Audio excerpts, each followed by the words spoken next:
Good afternoon and warm welcome to this special briefing on India's international cooperation regarding COVID-19. Given the special circumstances in which this is happening, we had planned it as a virtual event, but I'm delighted to see some of our journalist friends are here in person, and that will make it even more lively. Today, for this special briefing, we are privileged to have with us Foreign Secretary Shri Harshvardhan Shringla. Accompanying him is OSD Europe, COVID and Europe, Shri Dammu Ravi. I would invite Foreign Secretary to make an opening remarks, and then we will open the floor for questions. Given the hybrid format, it will be slightly different, and I will lay out the ground rules thereafter. Sir, over to you. Well, let me begin by. Yes, it's on. It's on now, as you wish. You can take off your mask. Well, let me begin by thanking our friends in the media for joining us both virtually and some of us who are here in person for this media briefing on, as J6P has mentioned, international cooperation. Of course, we also appreciate your being here at relatively short notice. You are aware of the context. We are facing an unprecedented second wave of the pandemic. As of now, we have over 3 million active cases. This has obviously put considerable pressure on our healthcare system, on the capacities and resources that we have. Government has been, in many senses, very quick to try and make an assessment of where we have capacity shortfalls, where we have a requirement to meet on an urgent basis. Based on some of these considerations, the Ministry of External Affairs was charged with trying to find the most effective means of addressing those resource constraints. We have, of course, been part of a larger, I would say, interagency and interministerial consultation in this regard. These consultations are guided by the very highest levels. The Prime Minister has personally given his direction and guidance on many of the areas that we are dealing with. The group of ministers has been involved integrally in the process. Our own Minister, External Affairs Minister, has personally been involved in overseeing the process in our ministry. You saw that last evening or late last night, he had a video conference with all of our heads of missions all over the world with the objective of not only briefing them, but also directing them on what they need to do in terms of the highest priorities attached to our domestic considerations with regard to meeting the requirements of our health system today.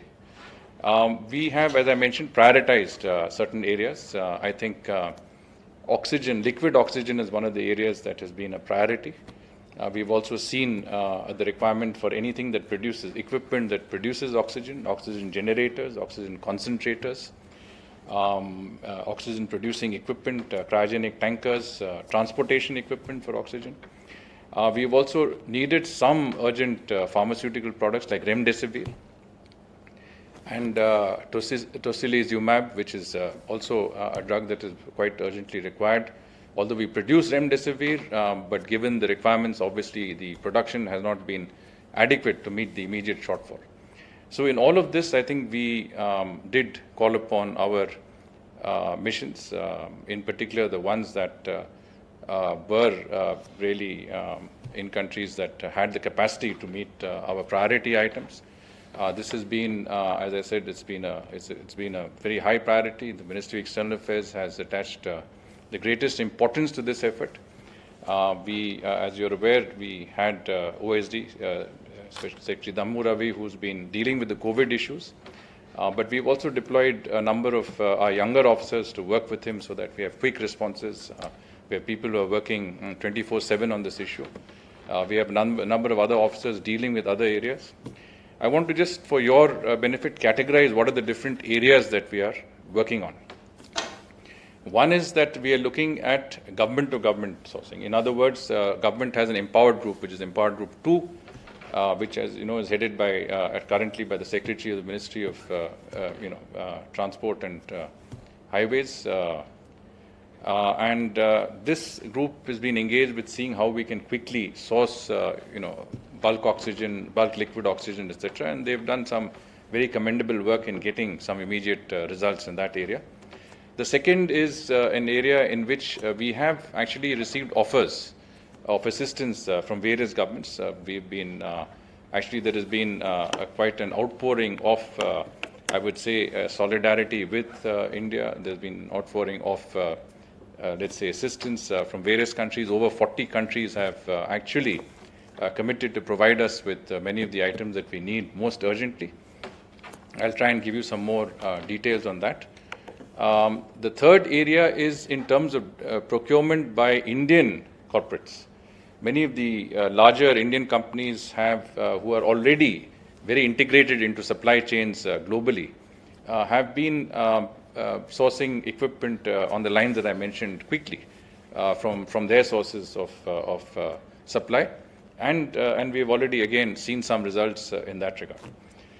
The fourth area is international corporates.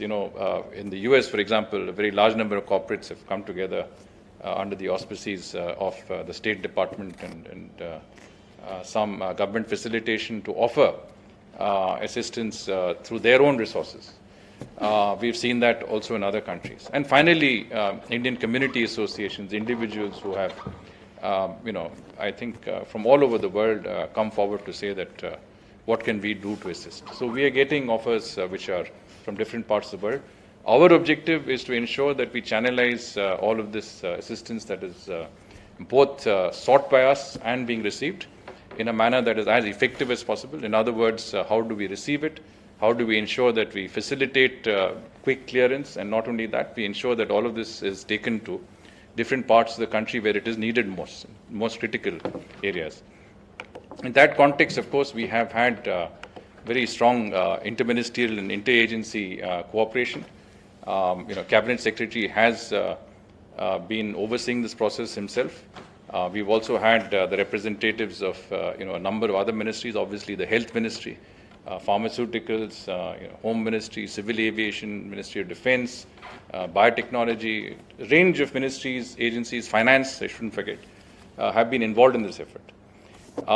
What we want to make sure is that all this equipment that is consigned to India, to the government of India, is expeditiously cleared. There are blanket exemptions from the different taxes, customs duties and taxes that they would have to normally undergo if such items were coming into India, how they can be quickly cleared. But also, most important is logistically, when we are talking about heavy equipment, oxygen generating plants, how these are taken to different parts, as I said, of the country where it's most needed. And this is something that has been quite a major effort. I mean, we want to make sure that this process is smooth right from the point that we identify sources of supply to the point that it actually reaches those of our citizens that need these items and this sort of assistance the most.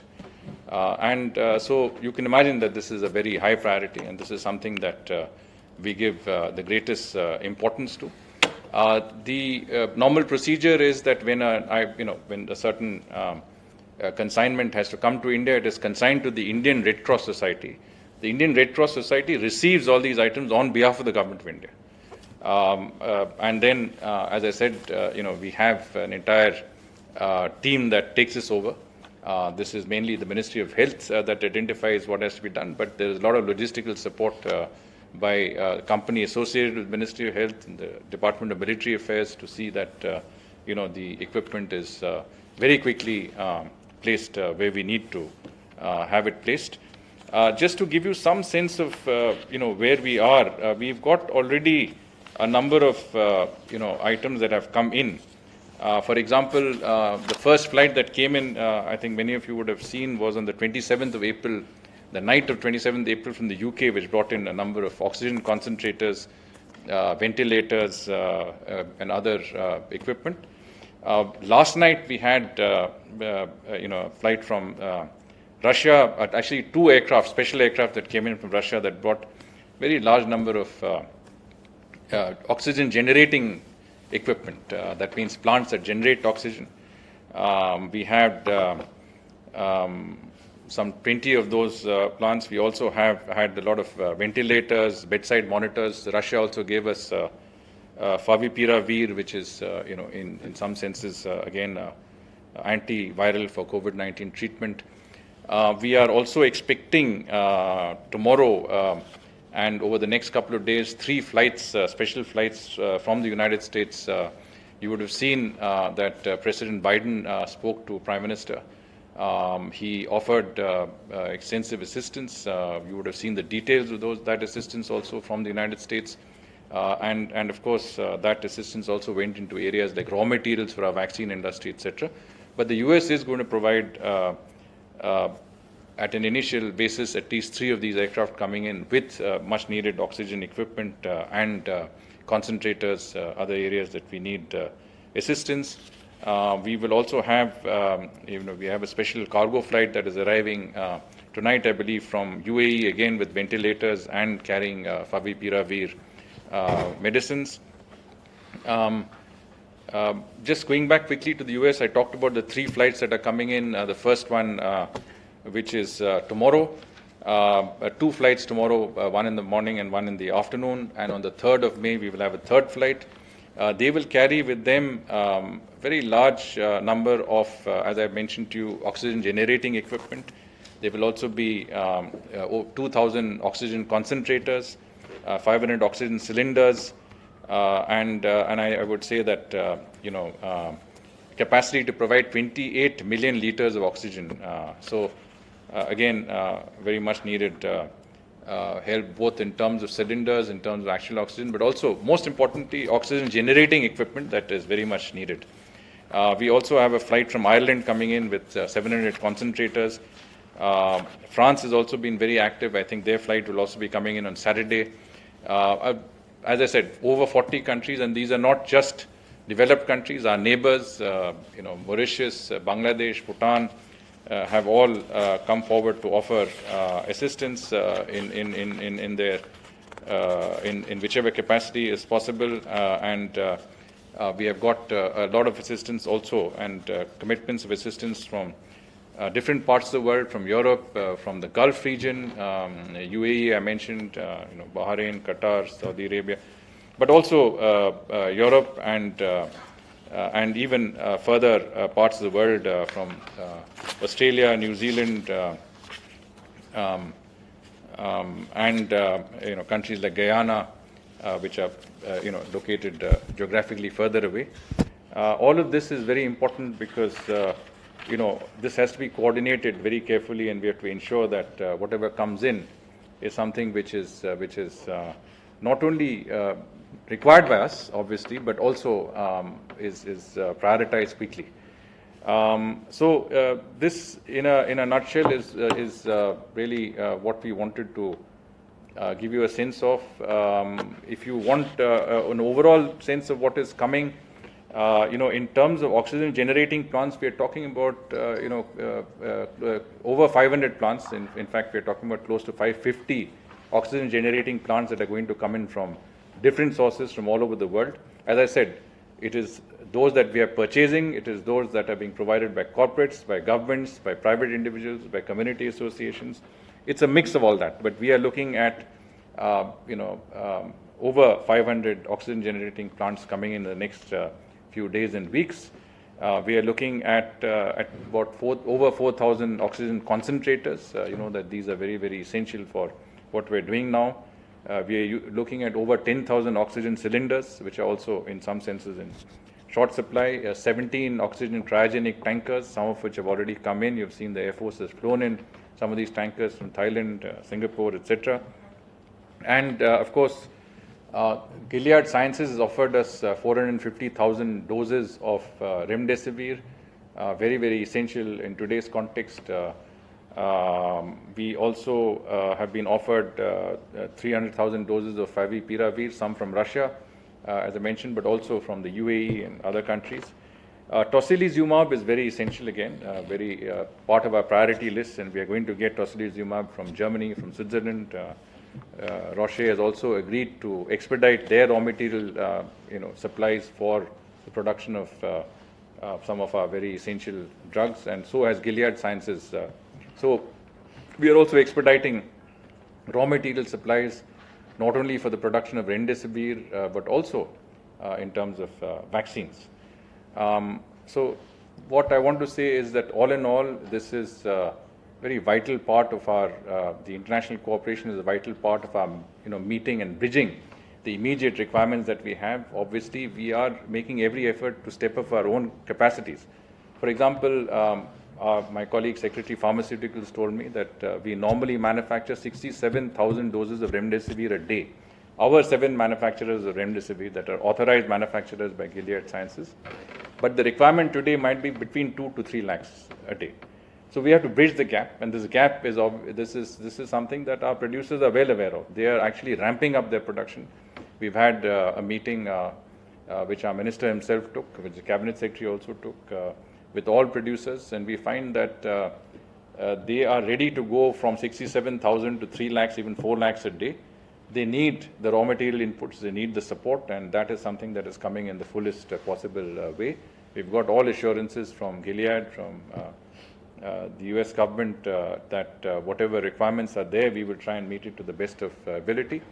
As you know, we are also in touch with other manufacturers of remdesivir in Egypt, in other parts of the world, to see whether we can source this from those countries, and we are working on making sure that those gaps are met. So what we are talking about is short-term gaps. We're not even talking about the medium term. I think by the medium term, our own domestic industry would have been up to the task. You have seen that when we had the first wave, there was a shortage of masks, PPEs, ventilators. In a short while, we went from being net importers to net exporters. Test kits, for example, today we are producing enough test kits for ourselves and different parts of the world.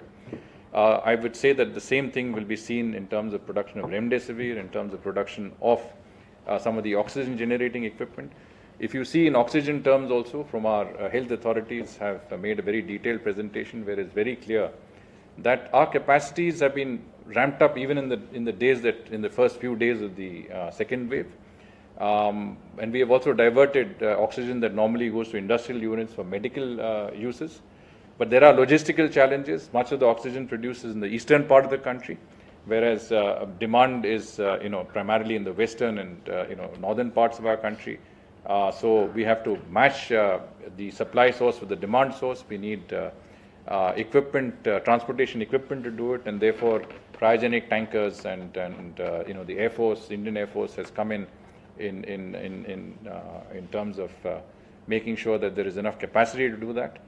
I must end our opening remarks by saying that all of our missions and all of our ambassadors have been very receptive, extremely adept in meeting the requirements of the day.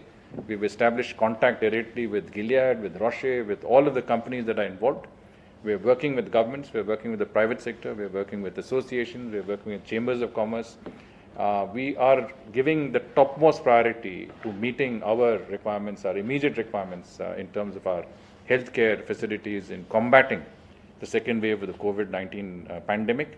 So if you look at it in the next few days, if you look at the sort of capacities that we'll be creating, we'll be doing a very important role of bridging, by which time domestic capacities would have come into place. In the ministry itself, as I said, we have different teams working on different parts of it. We are very clear that this is the highest priority, and we will work extensively to make sure that the entire cooperation and coordination that we need with all of our partners, international partners, interlocutors all over the world will be smoothly interfaced with our domestic requirements and our domestic ministries and agencies that actually deal with this on the ground. So, for example, if we are getting a generating plant and the need is not in Delhi but in, say, in Chhattisgarh or Jharkhand, flight can be sent straight there, and it can be, this equipment can be sent there. So the coordination is very, very minute to minute. It's also anticipatory. If a flight is coming on Saturday, we have already got the entire list. We've got the manifest. We've done all the clearances, the paperwork. Everything should be cleared quickly. We are also anticipating issues. For example, technical issues. You have 110 volts in the US. We have 220 volts here. How do you manage that? How do you anticipate that situation?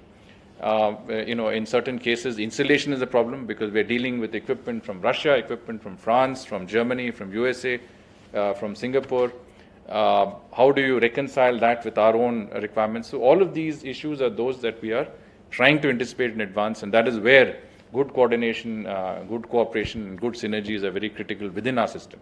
But it is a whole of government effort. So let me stop there, Arindam, and see if you have any questions. Thank you very much, sir.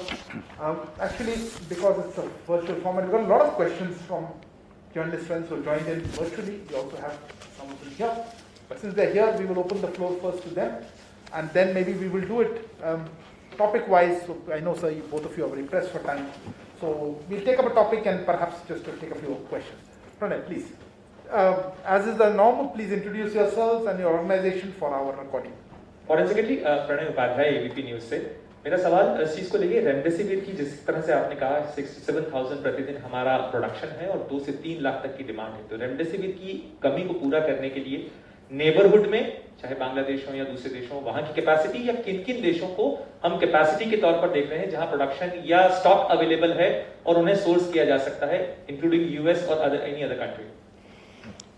देखिए, हमने पूरी कोशिश की है कि जितने supply sources है remdesivir के, चाहे वो ओरिजिनल मैन्युफैक्चरर जो गिलियड साइंसेज के पास हो या उनके जो ऑथराइज्ड मैन्युफैक्चरर्स हो इजिप्ट में या इसराइल में या जहाँ भी हो, उनको हमने डायरेक्टली भी कांटेक्ट किया है।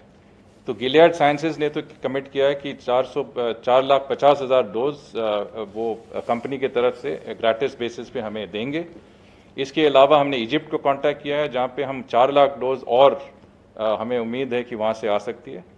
हमें ये भी पता है कि बांग्लादेश में भी मैन्युफैक्चर हो रहा है, उज़्बेकिस्तान में भी कुछ स्टॉक्स हैं, यूएई में भी कुछ स्टॉक्स हैं। तो जहाँ भी स्टॉक्स हैं हम उनके साथ संपर्क कर रहे हैं और हम देख रहे हैं कि कैसे ये जल्दी से जल्दी हमारे देश में ये स्टॉक्स आ जाएं, ताकि ये जो शॉर्ट टर्म गैप जो मैंने बताया आपको उसको कवर कर सकें।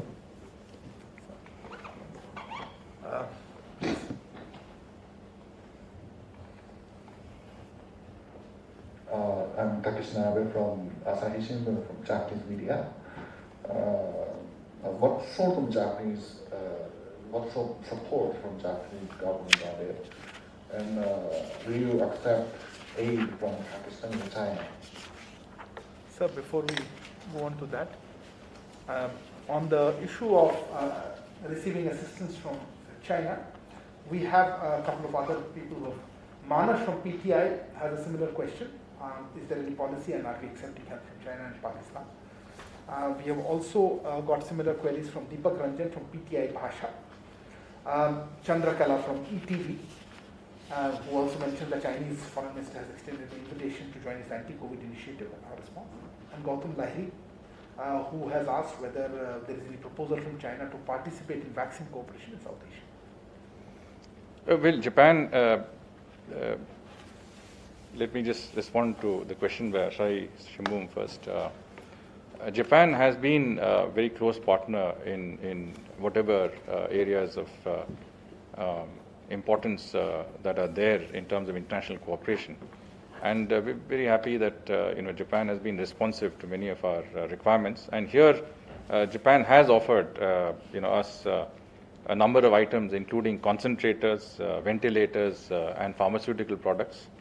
And of course, the means and details of this is yet to be elaborated, but the offer has been made, and I think it should be here quite soon.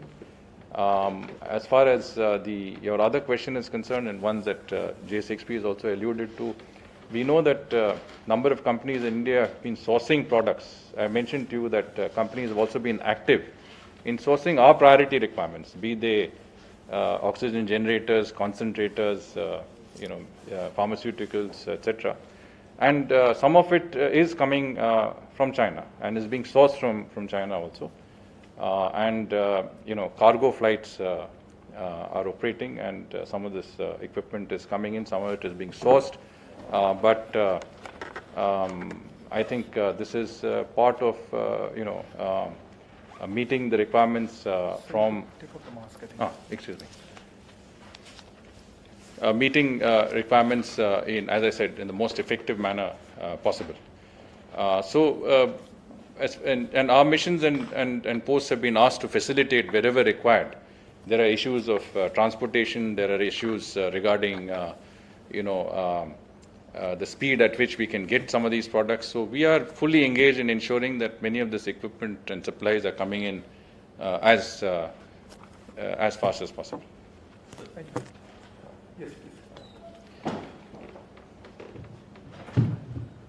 Hello sir, Neeraj हूँ news 18 India से, network 18 group से। सवाल हमारा ये है कि क्या विदेशों से सहायता लेने में भारत सरकार की नीति में कोई बदलाव हुआ है, और दूसरा सवाल ये है कि कई देशों ने अपने लोगों के लिए ट्रैवल एडवाइजरी जारी की है, अमेरिका, फ्रांस, जर्मनी, इसे आप कैसे देखते हैं? We also have very similar queries, sir. On the flights from Huma, from Financial Express, whether the Vande Bharat mission is going on, plans to restart, and from Nainima, from the print, what is the status of several air bubble arrangements now that most countries have temporarily stopped taking Indians in their countries. On the change of policy aspects, sir, we have queries from Huma again, which one second. I think that's, we had a couple of other queries, I'll come to that, sir, on the same issue of whether the policy, there is a policy change on accepting aid from other countries. देखिए, ये जो स्थिति है, ये शायद हमने कभी देखा नहीं है पहले और शायद देखेंगे भी नहीं इसके बाद. It is an unprecedented situation. To respond to that, the questions that have been posed on this, we are dealing with a situation that is quite exceptional. We have certainly prioritize the items that we need. As I said, we are sourcing many of these items from many countries, but many countries have come forward on their own to offer us assistance.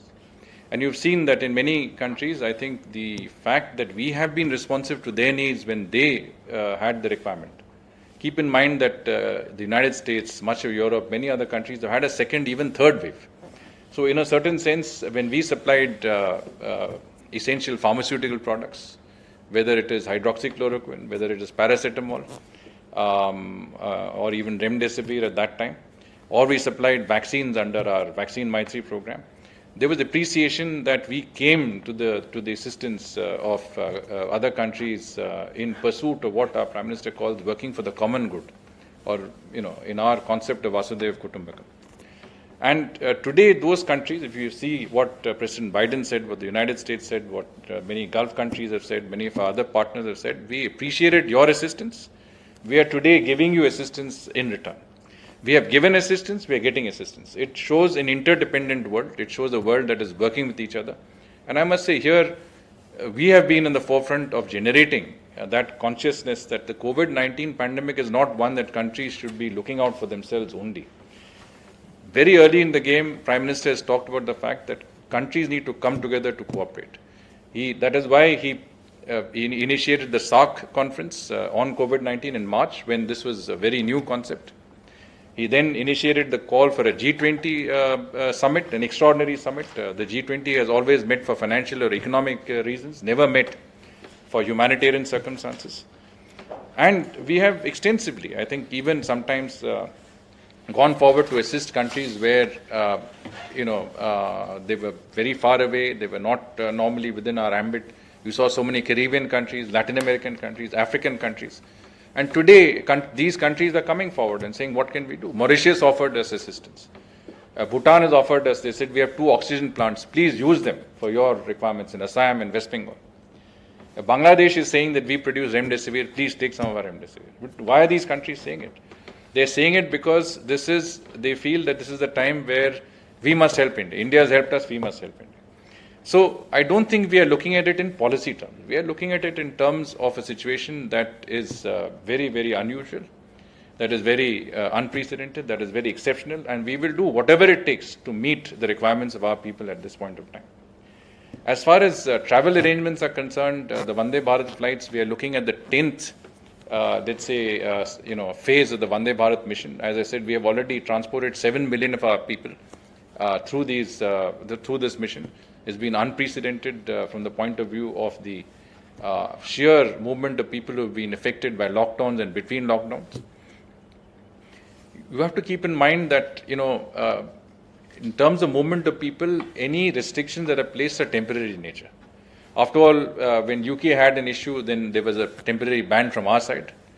When there was an issue involving Europe, there was a temporary ban. When we had issues from Southeast Asia, we had put a ban.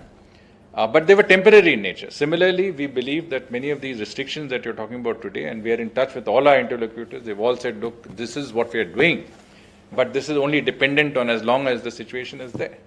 This is not a, not even a medium-term thing. These are short-term measures. The second thing is that with most countries, we've ensured that at least we are open in terms of cargo connectivity. Air connectivity is there, whether it is the Gulf, whether it is Europe, whether it is America, whether it is Southeast Asia or China. The air connectivity should be open. Cargo should travel, and the essential supply chains that are involved should not be disrupted. तो अगर ये travel की कोई समस्या हो तो ये जितने भी हमारे रिस्ट्रिक्शंस हैं वो टेम्परेरी होंगे, शॉर्ट टर्म होंगे, जो हम देख रहे हैं हमारी तरफ से, विदेश मंत्रालय की तरफ से, और हमारे जितने भी अंतर्राष्ट्रीय पार्टनर्स हैं उनके साथ जो हमारे संपर्क है, जो हमारी चर्चा चल रही है, उसमें से स्थापित हो रहा है कि ये टेम्परेरी शॉर्ट टर्म मेजर्स हैं और इसमें डिसरप्शंस भी शॉर्ट टर्म होने चाहिए. और आप देख रहे हैं कि ये कर्व्स हैं, फर्स्ट वेव, सेकेंड वेव, ये आप देखेंगे कि काफ़ी हाई से लो भी हो जाता है. So whatever is there we will recover, and when we do that, situation in terms of transport, in terms of air traffic and connectivity will be normalised. So before, thank you, sir. That also answers the queries on the policy that Manas from PTI, Prashant from Asianet, and Rizal from Hindustan Times had asked. Next, yeah, please. Hi, sir. Siddhant from Beyond. So are we planning to get vaccines also amidst this crisis? And also, how do you see the entire situation which is happening right now impacting our vaccine Maitri initiative? Because we have our own commitments to the international community when it comes to giving them vaccines. So before that, we also on vaccine actually has elicited some more questions. Gautam Lahiri wants an update on vaccine Maitri program. Is it on hold now? Sudhir Ranjan from Bloomberg wants to know about the vaccines that India was supposed to send to countries but could not because of this surge. How much of this is commercial or how much are under pledged category? Any timeline on when these countries will get these vaccines? Deepak Ranjan from PTI Bhasha wants to know more about the assistance that we've got vaccine related. And Anish from Asianet has the local demand for vaccines impacted our COVAX and vaccine Maitri commitments? Are we still exporting vaccines? So I spoke about an interdependent world where we have given and we are taking also. In anything that you do, there is a supply chain. You produce pharmaceuticals, but someone provides you with some ingredients of that. You provide someone with the finished product, and so on and so forth. I think vaccine has to be seen in that context. When we started our vaccine program, a good part of it was also to do with international cooperation. COVAX was involved. In the case of SI, AstraZeneca was involved. We also had an indigenous vaccine, which is Bharat Biotech, but they also have very extensive cooperation with R&D and centers and companies across the world. When we were in a position to, I think we did, as I mentioned, provide vaccine under Vaccine Maitri. Today, our needs are far greater, and I believe all our partners understand that in this context, what we require is really ramping up of our vaccination program. We have to, 2 to 3 million, we have to go up significantly in that context. From the 1st of May, we will have made it universal to anybody who's over 18 years of age. That also requires, as you've seen, a very large number of people have registered for that vaccination. And we will have to make sure that we have the necessary capacity to cater to that. And in that context, obviously, if we can source vaccines, we will do it. Whether it's from the United States, whether it's from Russia, whether it's from other countries who have and manufacture vaccines, we will do it. You've seen the Sputnik collaboration, that Sputnik has with Dr. Reddy's and other companies. I think from May you will start seeing some of those vaccines come in, then on a fill and finish basis, and then finally being manufactured in India. A good 60% of any Sputnik vaccine in the world will be manufactured in India. But for the time being, I think our requirement is very significant, very, very pressing, and I think whatever we produce and whatever we can get from other manufacturers will be used for our domestic vaccine program. Thank you, sir. That actually, your answer also covers a query from Huma from Financial Express, wanted to know when the Russian vaccine would be available. Next, please. Sir, Pradeep Kumar from Business Economics and Samachar Post. Both are in English. So, what I am asking you, Foreign Secretary Sir, Supreme Court and as well as Delhi High Court, the statement which has, for the pandemic situation, how do you see that? Any comments from? That's not. Well, that is mainly, something that our domestic authorities, in terms of health authorities, will be more competent to respond to. Obviously, whatever judicial and legal related proceedings are there, and whatever is decided by the Honorable Supreme Court and High Courts is something that government is incumbent to follow. But I don't want to comment on that simply because I am not competent, and B, probably not adequately informed to be able to do justice to your question. Thank you, sir. Last question. I have a couple of questions, but first a clarification. The Secretary Transport and Highways is the person who's handling distribution of the aid that's coming in. Is my understanding correct on that front? No, I clarified that the Empowered Group 2, there are several empowered groups dealing with many of this. There's an empowered group under CEO of Niti Aayog that deals with corporate related cooperation. There is an empowered group 2 which is doing the sourcing. This is a special group that's been constituted of secretaries in which MEA is also represented, which looks at where we can immediately buy items that we critically need for our domestic healthcare requirements to deal with the COVID crisis. That is currently being chaired by the Secretary Ministry of Road Transport and Highways. So, that is one aspect of this. Sorry, what was the question? Okay, my questions basically are on the foreign policy front. There are reports suggesting that there has been a shift in foreign policy in India receiving aid. Now, has there been a shift? Secondly, on remdesivir, we're taking remdesivir from various countries.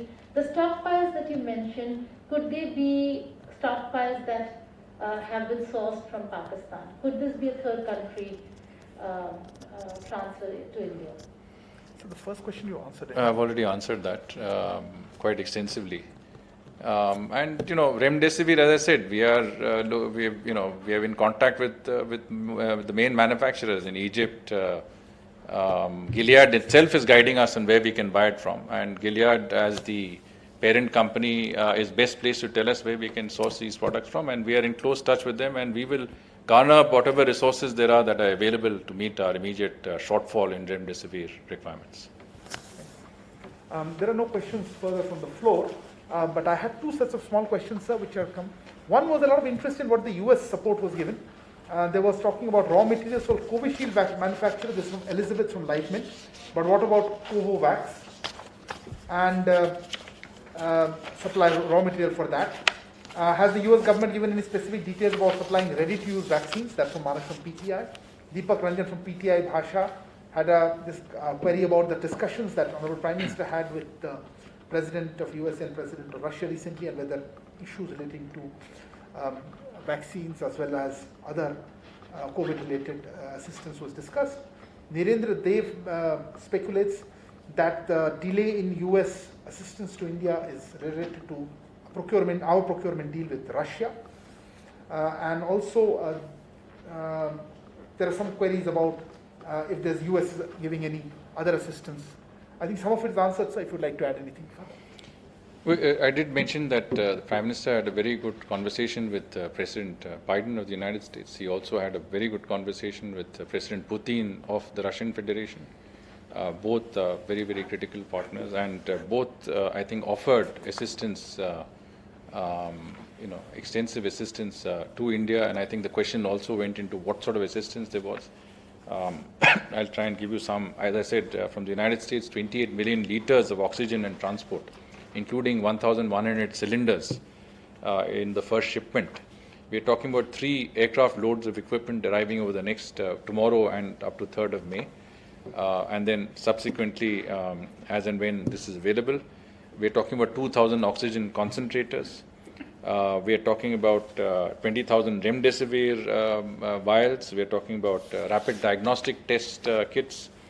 We are talking about oxygen generating plants, 17 deployable oxygen generating units, as well as additional units, large scale units that support larger number of patients, field oxygen and field hospitals, mobile field hospitals, and there's a very large list of other items, ventilators, etc.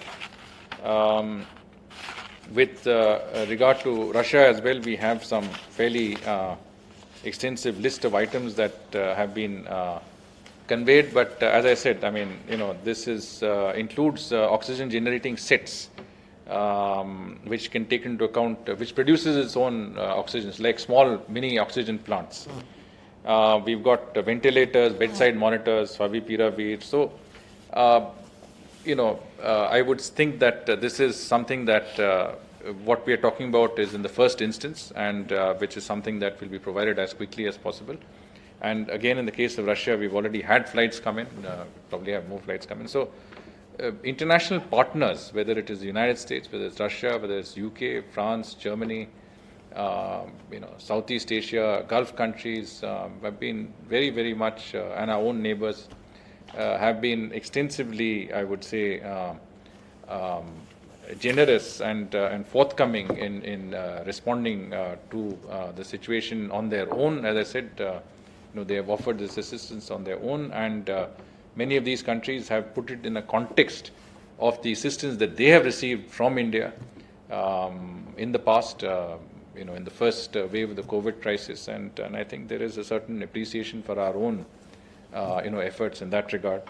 And I think if today countries are coming forward so spontaneously to support our efforts, it is also part of our own, I would say, international cooperation and the goodwill, the global goodwill that has been generated over the past year or two, or several years, even before that. But I would say that what is important today is that our international partnerships, our global network of friends and partners, the extensive work that has been going on at the highest levels, right down to the basic functional levels, in building bridges, in building partnerships, in creating the sort of goodwill that is important, is I think holding us in good stead today. When we require it, countries are coming forward, organizations are coming forward, corporates are coming forward, individuals are coming forward, and this is something that when we talk about international cooperation, it means all of that, and including what we are doing commercially in terms of supplementing our domestic resources to fight this second wave of the COVID pandemic. Thank you, sir. And the final set of questions, and of course you answered a lot of this, sir, so depending on which element. Saurabh Shukla from News Mobile is crediting our vaccine Maitri for the success and that we are getting this. But he's saying, what is our message? What is specific ask that we have from the international community? We also have smaller questions from Huma from Financial Exchange saying, which other countries have sent oxygen-related material? Anish from Asianet saying, which are the details of consignment and grant received?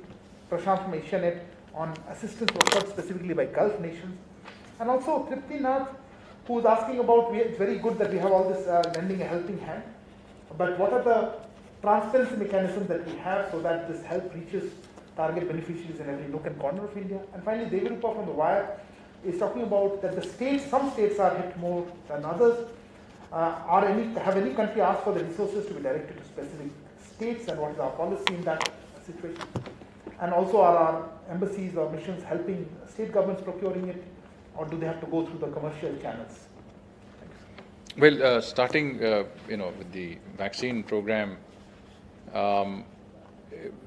the entire vaccine production on a global basis is based on international cooperation. We have been members of COVAX. We've contributed to COVAX. COVAX has also, in some ways, assisted us in our own, R&D efforts in the development of the vaccine industry. And today, if you're looking at, give and take in terms of vaccines, that is a part of that international cooperation. Now, it's very clear that India is a major manufacturer of vaccines. You've seen the Quad partnership on vaccines, in which we have getting funding and support from the United States and Japan for creating additional capacities that could enable both the manufacture and export of vaccines from India into the Indo-Pacific, in particular Southeast Asia. That is going very well.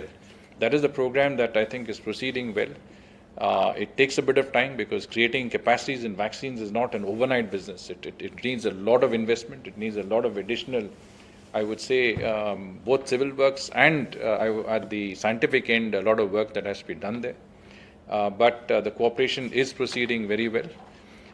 Without cooperation between us and our major partners in the international vaccine cooperation, whether it's the United States, Japan, whether it's Australia, but also I mentioned Russia and Sputnik, a host of countries that are involved, I think we will not be able to, adequately deal with the COVID crisis. It's only when you create those capacities, when you create the ability to manufacture vaccines that are not only required within our country, but also all over the world, that we will be able to effectively deal with this crisis. And our objective is not only to surmount our requirements here, but also to make sure that we have surpluses at any given time that can be exported. So as we speak, massive additional capacities in vaccines are being created. You've seen that Bharat Biotech is ramping up production. It's going, tripling and quadrupling its production. SII has very ambitious plans to expand its productions. You've got new vaccines coming into the market, whether it's Sputnik, whether it is other companies that are coming in. And we will, I think, in the next 2 to 3 months, you will see a significant increase in the capacities, a very, very significant increase. So here, I think, is where international cooperation in vaccines becomes effective. What I'm trying to say is, without India and without that partnership that we are looking at, meeting the COVID challenge, whether it's in our own country or whether it's all over the world. And what is one lesson that we've got from this is that COVID is not something that you can deal with your country and say, I'm okay. COVID is global in nature. Unless you eradicate COVID all over the world, you're not going to be safe from that. You cannot have islands of, areas which are completely COVID-free and, places which have large incidence of COVID. Cooperation is needed to get rid of COVID on a global basis. So partnership and cooperation is absolutely critical, and that is something we'll do. And the second point which I made earlier is that there are waves. It comes, it peaks, it goes down. In countries, it has had, in all countries, these waves have been very devastating. In our country, because we have a larger population, there's a greater density of population. The impact is obviously felt in a way which is different. But we will also, I think, as in many other countries, have to deal with it through our own resources, and wherever we can, we deal with it through international cooperation. The other questions, I believe, was also the countries that are involved.